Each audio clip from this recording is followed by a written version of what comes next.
I wanted to draw a picture for listeners out there, a very simple, crude picture that describes effectively the false left-right paradigm. The Republican Party props up the Democratic Party, and the Democratic Party props up the Republican Party. If you had one of the political parties standing on its own, when the wind came along, it would just fall over. When pressure, revolutionary pressure from the population not liking what's going on, or new groups wanting the power structure, which is the main source of revolution.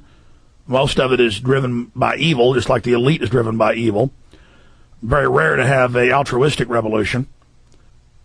By itself, a single-party system will fall over. Okay? But if you take the two-party systems and you lean them up against each other, this is basically the arch. Their force going together keeps them together and makes it become a very strong, stable platform on which they can build their hierarchical New World Order system. Okay? So the current two-party system has been dominated and bought up and controlled by the elite that sits atop it. Now, the elite with a one-party system would not be balanced on top of one party. They would be subject to being toppled, being pushed over easily. But you put the two parties up against each other, they form a royal arch. And now it's very hard to separate those two because they're leaning up against each other.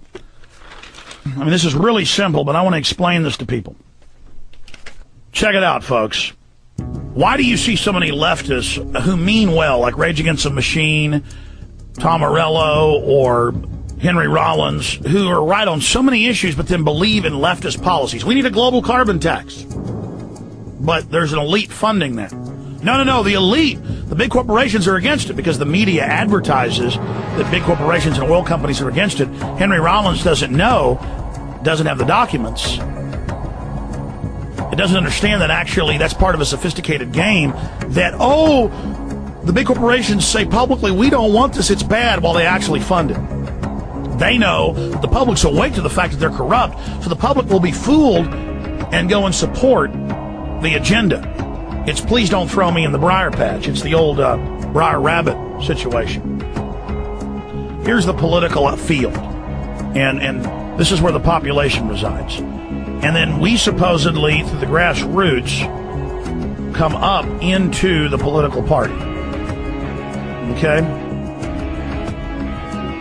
And then they lean on each other, as I was saying earlier, and support each other. If they're standing alone, the pressure of revolution or of new power structures will easily topple it and blow it over. But leaning together, it's not going to fall down. Okay? Now, I know that's simple. But let me give you an everyday example of this. As I said, the left sees all of these evil mainline Republicans who we know are liars and who the media even exposes as being liars. They see them lying about everything else. So if the Republicans come out and say, we're against a global carbon tax, well, then by God, I'm for a global carbon tax. And so that's how the two sides leaning up against each other give the other side support. And so Democrats over here, Republicans over here, Republicans attack Barack Obama. And then the Democrats attack John McCain. And then the population who's down here is trained to see John McCain as representing them personally, as being their daddy, of where their personal power comes from, of their camp, their brand name, their brand of soda, their brand of automobile, Ford or Chevy. And so this is a controlled paradigm.